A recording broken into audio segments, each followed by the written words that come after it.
I pay more than $15,000 a year out of pocket just for this one drug. I have a drug that shouldn't cost this much. There should be competition for this drug, but the patent games are keeping this drug as expensive as it is. If I were to lose my job, if I were to lose my health insurance coverage, I don't have $1,900 to spare on medicine. The system is not aware of it, the kind of impact it has on people's lives. We very much value public engagement. I think this conversation about participatory change-making is critically important.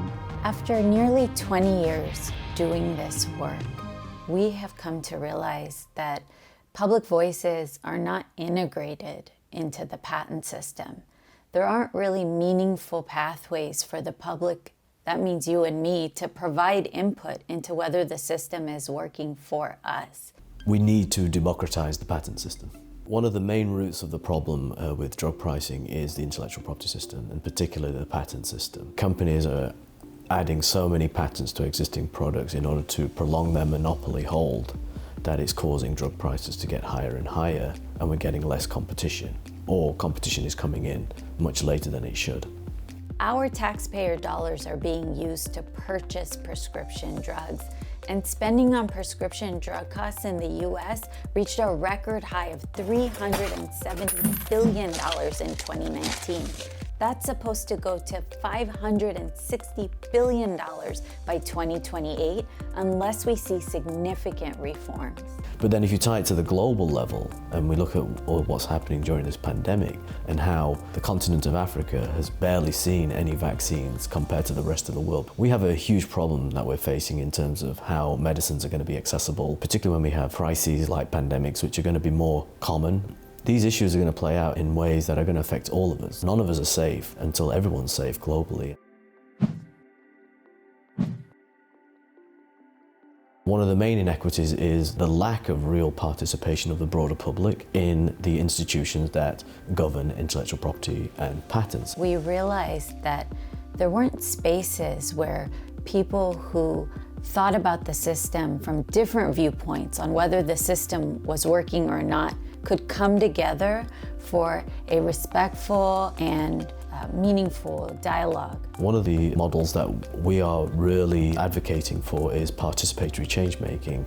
It's where we bring together stakeholders from all aspects of the system. So it could be somebody from a pharmaceutical company, it could be a lawyer representing a pharmaceutical company, it could be a patient who is struggling to get access to their medicine, it could be an economist that shapes policy.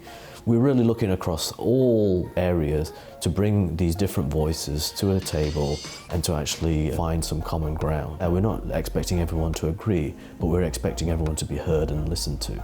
But it's like the bad guy, right? The person who believes in the system. And I do believe in the system, but I do believe that there are abuses in the system. We welcome different perspectives at this table.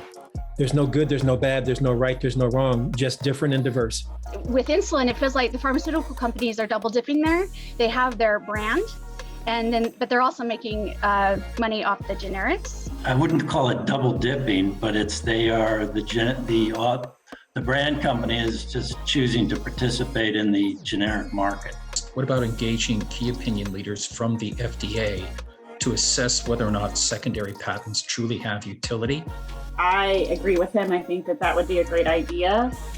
Just in my experience working on these issues for the last several years. When it comes to the patent system, our voices should matter. I think only if we have a voice in that system can we shape policies that are going to benefit everyone. We are patients, we are caregivers, we are small business owners, and we deserve to have our voices heard at that table. And make the patent system truly about the public